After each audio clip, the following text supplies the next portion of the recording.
Have you ever noticed how some people who are called nice seem to carry a quiet sadness behind their smile? They're always there, always available, always agreeable, and yet something feels missing. A life, perhaps. Their own.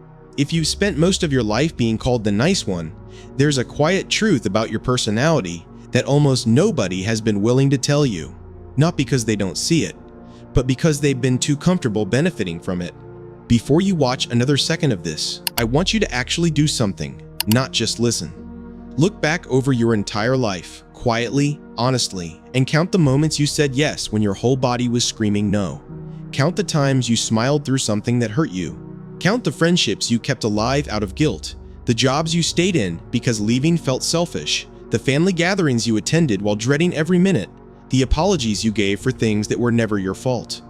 Now ask yourself the only question that actually matters. What did being nice cost you? Not what did it give you? What did it cost you? Because somewhere in that answer is a life you have been quietly losing, one polite yes at a time, and you have been calling it virtue. Carl Jung never once said that niceness was a virtue. He said something far more unsettling.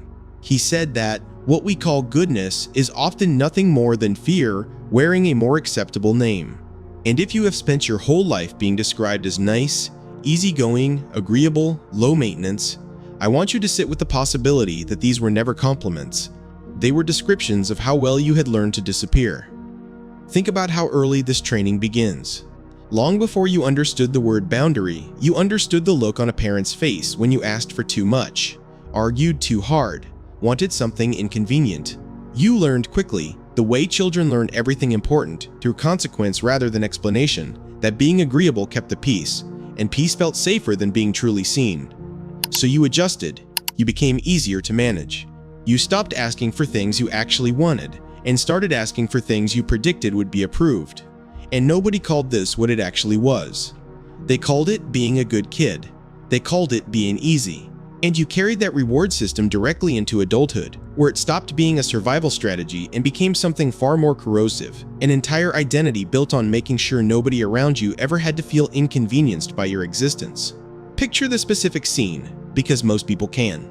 A dinner table, a raised voice somewhere in the house, a sibling being punished for talking back, and you, watching from the doorway, quietly recalibrating, deciding, without ever consciously deciding, that whatever that other child had done, you would not do. You would be the easy one. The one who never adds to the noise. Jung would say that this is the moment the persona begins its construction in earnest, not through a single traumatic event, but through 1,000 small calculations like this one, each teaching you a little more precisely which parts of yourself were welcome in the room and which parts needed to be hidden to keep you safe there. And a child does not stop making these calculations once they leave the house. The nervous system that learned to read a parent's mood before speaking simply finds new rooms to apply the same vigilance to. A classroom, a friend group, eventually a marriage, a workplace, an entire adult life quietly organized around the same original question. What do I need to become right now so this person does not turn away from me? By the time you reach adulthood, you are no longer aware this is even a strategy. It has become so deeply practiced that it feels like your actual personality, rather than a costume assembled decades ago for a much younger version of you who genuinely needed it to survive. This is precisely what makes it so difficult to unlearn. You are not simply trying to change a habit. You are trying to convince a very old, very frightened part of yourself that the room is no longer the same room, that the people in front of you now are not the people you were once so carefully managing, and that the mask, however useful it once was, is no longer required for your safety. This is the part almost nobody says clearly enough. Niceness, the compulsive, reflexive, can't say no version of it, is not kindness.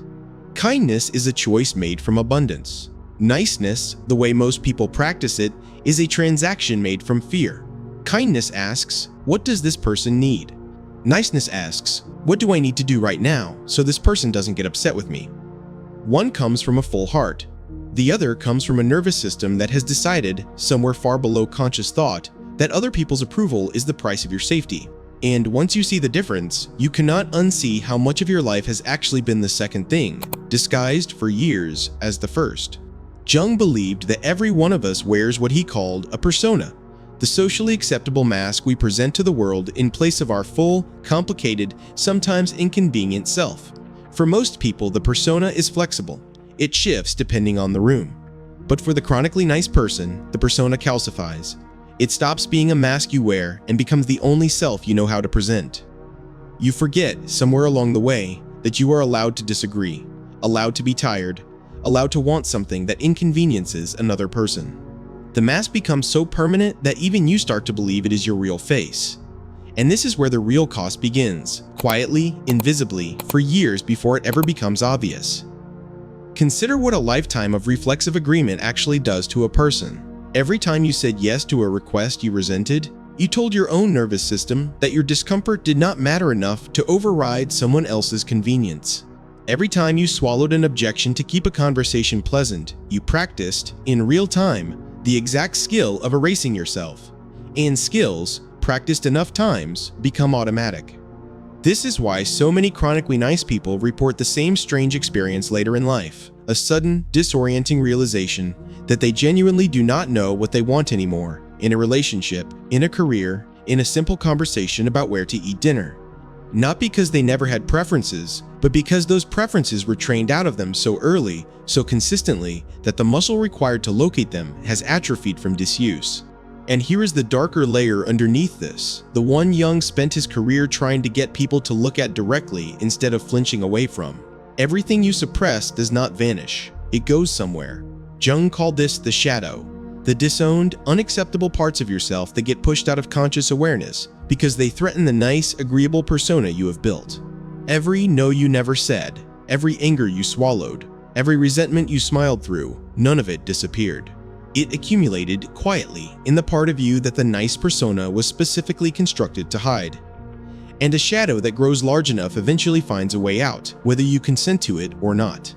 This is why so many chronically nice people experience sudden, seemingly disproportionate outbursts that confuse everyone around them, including themselves. The coworker who is agreeable for 3 years and then explodes over something objectively minor. The partner who tolerates everything silently and then ends the relationship overnight with no warning anyone saw coming. The friend who absorbs slight after slight with a smile and then cuts contact permanently, seemingly out of nowhere. None of these reactions are actually disproportionate. They are the shadow finally erupting after years of being denied any legitimate outlet. The tragedy is that by the time it erupts, it often does so in a form that damages relationships rather than repairing them, because a boundary expressed after a decade of suppression rarely comes out as a calm sentence. It comes out as an explosion, and the people around you are left confused because they only ever saw the mask, never the pressure building underneath it. And the cruelest part of this pattern is what happens immediately afterward, in the silence following the outburst. The chronically nice person, having finally said the thing they had swallowed for years, does not usually feel relief. They feel shame, often overwhelming shame, because the outburst confirms every fear that originally built the mask in the first place, the fear that their true feelings, once expressed, would be too much, too harsh, too disruptive to the people around them. So instead of concluding that the years of suppression were the actual problem, they conclude that the honesty was the problem, and they retreat even further into the persona, apologizing profusely, overcorrecting, becoming, if anything, even more agreeable than before, in an attempt to make up for the one moment they were finally, briefly, honest. This is how the cycle sustains itself for decades.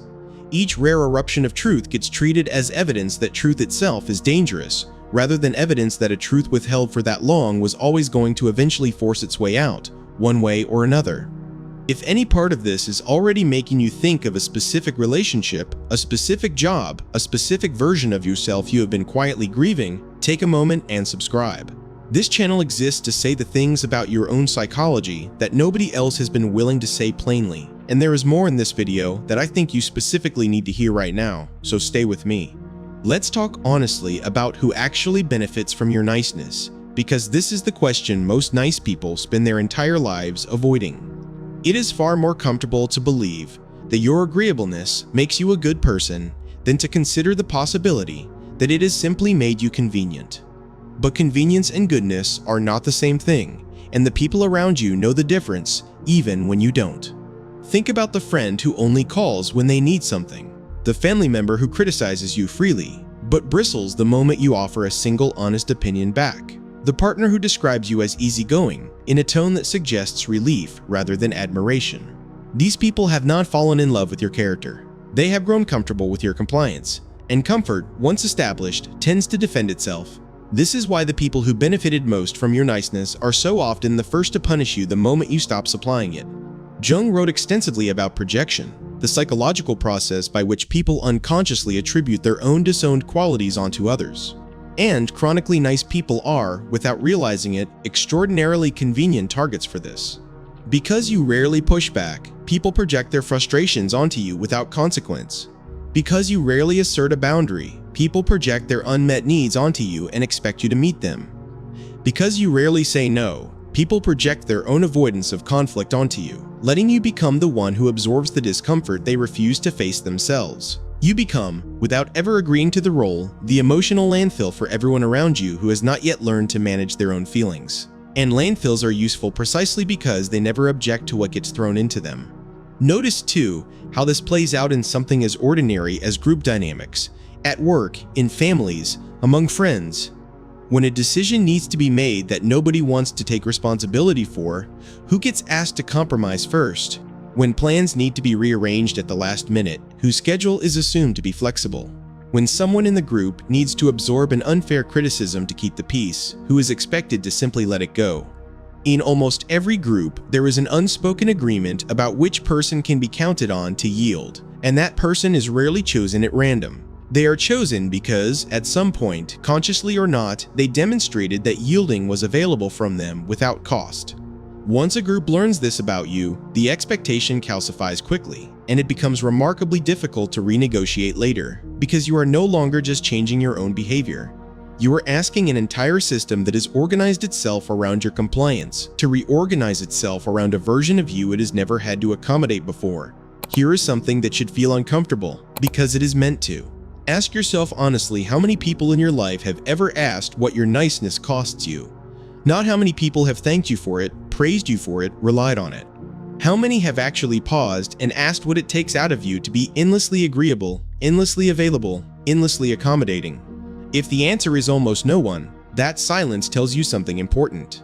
It tells you that your niceness has been quietly accepted as a fact of nature, rather than a choice you make at your own expense, the way people accept weather without ever thanking the sky. And this is where the real psychological damage takes root, deeper than exhaustion, deeper than resentment.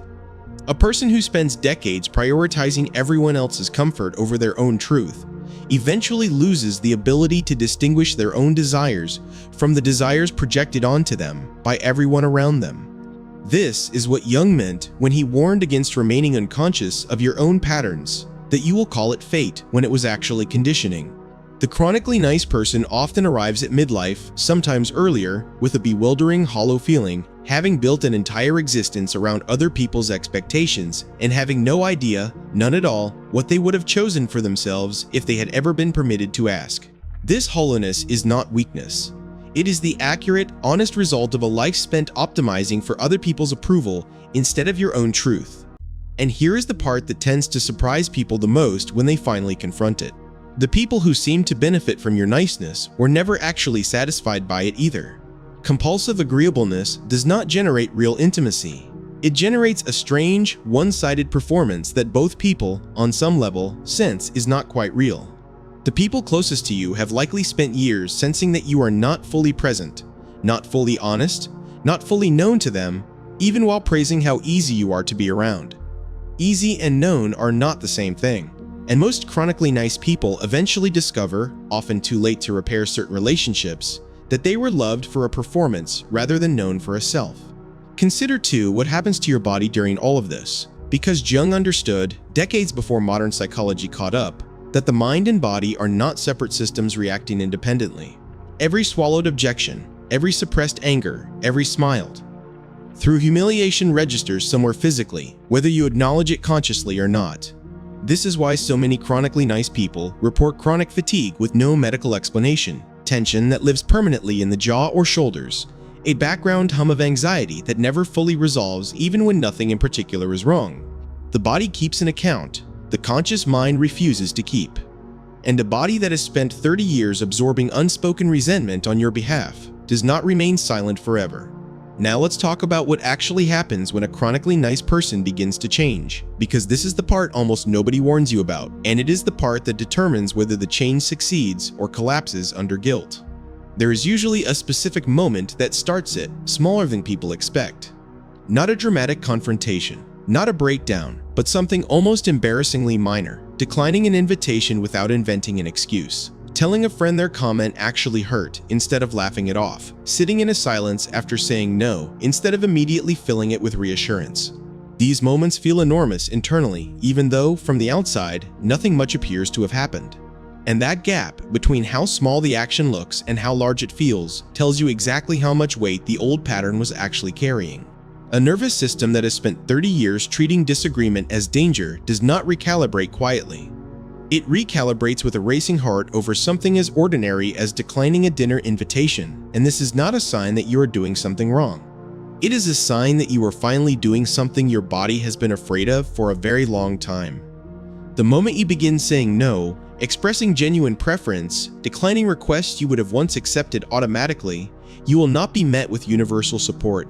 Some people will describe you, almost immediately, as having changed, as having become difficult, as having lost the warmth that made you likable. This reaction is not evidence that you are doing something wrong. It is evidence of exactly how much certain relationships depended on your continued self-erasure. A person who is genuinely glad to know you will be relieved to see you finally protecting yourself. A person who is simply benefiting from your compliance will experience your boundary as a personal betrayal because, in their mind, it functionally is one. You are withdrawing a resource they had quietly come to expect indefinitely. Jung believed this exact discomfort, the discomfort of disappointing people who have grown used to your compliance, is not a sign that you are doing harm. It is the necessary friction of individuation, the process of becoming a distinct, whole person, rather than a reflection of everyone else's expectations. Individuation is rarely comfortable, because it requires disappointing the version of you that other people have built their own comfort around. But the alternative, remaining permanently agreeable to avoid this discomfort, guarantees a much larger loss. The slow, cumulative disappearance of your own actual identity, traded away one accommodating smile at a time. There is also a quieter, more insidious cost to chronic niceness that deserves its own attention because it rarely gets discussed directly. Compulsive agreeableness does not just erode your relationships with others, it erodes your relationship with your own judgment. When you spend decades deferring to whatever keeps the peace, you slowly lose confidence in your own perception of situations, your own read on people, your own sense of what is fair and what is not. You start to doubt yourself reflexively, because doubting yourself has always been safer than risking a disagreement. This is why so many chronically nice people describe a persistent, low-grade uncertainty about almost everything, not because they lack intelligence or insight, but because they have spent so long prioritizing harmony over honesty that their own inner compass has gone quiet from disuse. And this is precisely why reclaiming your own voice, even in small ways, has an effect that seems disproportionate to the size of the action itself. The first time you say no without over-explaining yourself, without apologizing 3 times, without immediately scanning the other person's face for signs of disapproval, something shifts that goes far beyond that single interaction. You are proving to your own nervous system, for the first time in years, that disagreement does not lead to abandonment, that a moment of tension does not have to end in catastrophe, that you can disappoint someone and survive it, intact, unpunished, still fundamentally safe. This is the exact mechanism by which the nervous system slowly relearns what decades of compulsive agreeableness taught it to fear. None of this means becoming harsh, dismissive, or indifferent to the people around you.